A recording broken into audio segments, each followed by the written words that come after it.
Good morning దేవుని ప్రియ కుమారుడు, good morning దేవుని ప్రియ కుమార్తె, special good morning to you. ఉదయాన్న దేవుడు నీతో మాట్లాడుతూ ఒక విషయం చెప్తున్నాడు. గొడ్రాలైన సారాయి గురించి నీకు తెలుసా?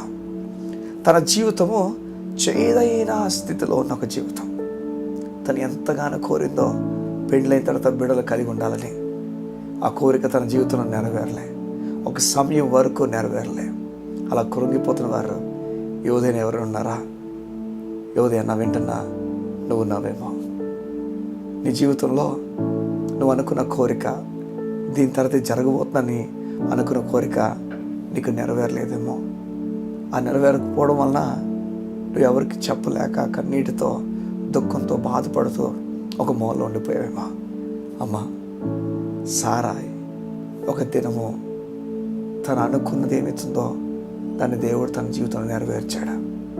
కొంచెం సమయం నిజంగా పట్టింది, కానీ ఆ సమయం తర్వాత ఆమె చరిత్రలో ఒక స్త్రీగా నిలబడిపోయింది. ఆమె చరిత్రలో ఊహించని రీతిగా నిలబడింది. ఆమె గురించి బైబిల్ ఈ విధంగా చెప్తుంది. ఎవరు చెప్పారు? సారాయి అబ్రాహాముకు బిడ్డలను కనలేదని అని చెప్పి తన బిడ్డకు నవ్వు అని పేరు పెట్టింది, ఇస్సాకు అని.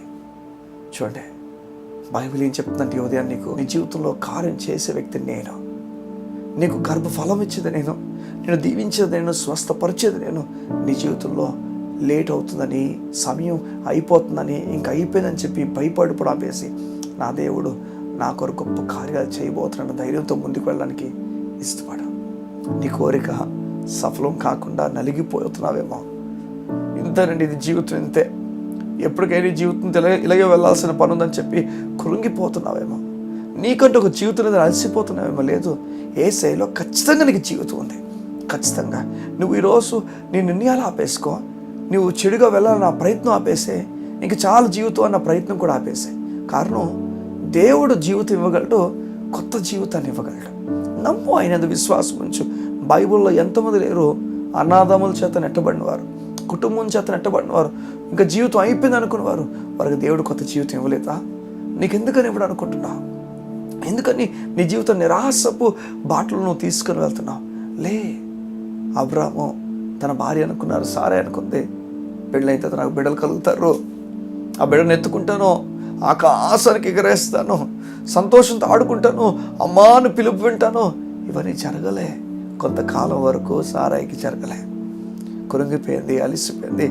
ఒక స్త్రీ గొడ్రాలు అని పిలువబడ్డం తన జీవితంలో ఎప్పుడు ఊహించలేని ఒక విషయము. నిజంగా ఆమె జీవితంలో గొడ్రాలని పిలువబడింది. అది బైబిల్ చెప్తుంది. ఆ గొడ్రాలన్న పేరును దేవుడు చెరిపివేశాడు. చెప్పనా, ఎవరికి లేని ఒక పేరు ఇచ్చాడని చెప్పనా? జనములకు తల్లిగా ఆమెను చేశాడు, అనేకులకు తల్లిగా ఆమె దేవుడు నిలబెట్టాడు. నువ్వెందులో అయితే, ఏ కోరికలో అయితే ఈరోజు సఫలం చూడలేకపోతున్నావో, అదే కోరిక నీకు బలంగా మారిపోబోతుంది. అదే కోరిక ద్వారా, అదే విషయం ద్వారా దేవుడు బలమైన కార్యం చేయబోతున్నాడు. చరిత్రలో నువ్వు నిలబడబోతున్నావు.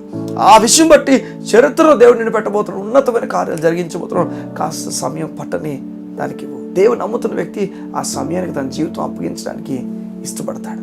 నా దేవా, నేను నమ్ముతున్నాను, నువ్వు సరైన సమయంలో నాకు సరైన మేలును చేసే దేవుడే.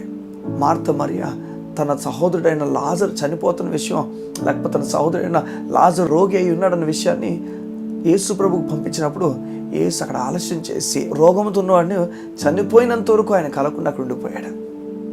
ఎందుకని యేసు ఆలస్యం చేస్తున్నాడు? దేనికంటే చరిత్రలో లాజరు మరణాన్ని దేవుడు ముద్రించేశాడు. దేవుడు మరణాన్ని సైతం లేపగలని లాజరు ద్వారా మరొకసారి ప్రపంచానికి చూపించడానికి ఇష్టపడ్డాడు. కొన్ని నీ ద్వారా బలమైన కార్యాలు చేయడానికే దేవుడు చనువు తీసుకుంటున్నాడు. దేవుడు నిజంగా చనువు తీసుకుంటున్నాడు నీ దగ్గర. నీకు తెలుసా, నేను ఎంతో ఇష్టపడుతున్నాడు కనుక చనువు తీసుకుంటున్నాడు. చెప్తున్నాడు, ఒక 2 రోజులు ఆగి రానా? నీ కుటుంబం నాకు చాలా ఇష్టం, నువ్వంటే నాకు చాలా ఇష్టం, అందుకే 2 రోజులు ఆగి రానా? ఆ తర్వాత జరగబోతున్న కార్యం చరిత్రలో ఉండిపోబోతుంది.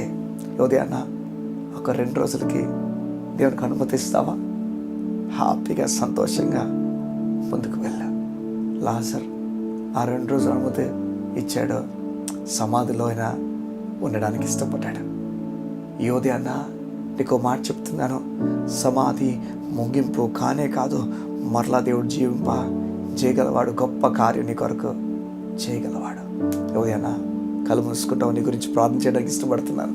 మా తండ్రి, నీ ప్రజలు ఎలాంటి ఆలోచన కలిగి ఉన్నారో కృంగిపోతున్నా నాకు తెలియదు. వారి రాసపు సమయాలన్నీ కూడా మార్చి కొత్త వ్యక్తులుగా వారిని చేయగల దేవుడు నమ్ముతున్నాను. నీ కృప, సమృద్ధి, నెమ్మది వారికి ప్రకటిస్తూ వారిని గొప్పగా నడిపించమని, ఊహించని కార్యాలు వారికి జరిగించమని, నెమ్మది వారికి నింపమని, ఇద్దరం ఎప్పుడు లేనంత సమాధానంతో వారిని ముందుకు తీసుకెళ్ళమని అడుగుతాం. యేసు నామమున ప్రార్థిస్తున్నాం తండ్రి. ఆమేన్, ఆమేన్, ఆమేన్. నేను నమ్ముతున్నాను ఈ డైలీ డివోషన్స్ నీకు ఎంతగానో ఆశీర్వాదం ఉన్నాయని. నీవు, నీ కుటుంబము దీవించబడుదురు గాక. నువ్వు అనేకులకు ఆశీర్వాదంగా నిలబడాలని నా కోరిక. ఈ తరానికి ఏదైనా చేయొచ్చు కదా దేవుని గురించి. ఈ తరానికి దేవుని మనసులో పెట్టుకొని దేవుని కొరకు ఈ తరానికి ఏదైనా చేయొచ్చు కదా. అవును, దేవుని పని నీ ద్వారా వెళ్ళాలని, ఈ తరానికి, రాబో తరానికి నువ్వు ఆశీర్వాదం ఉండాలని నా ప్రయత్నం. God bless you. See you tomorrow.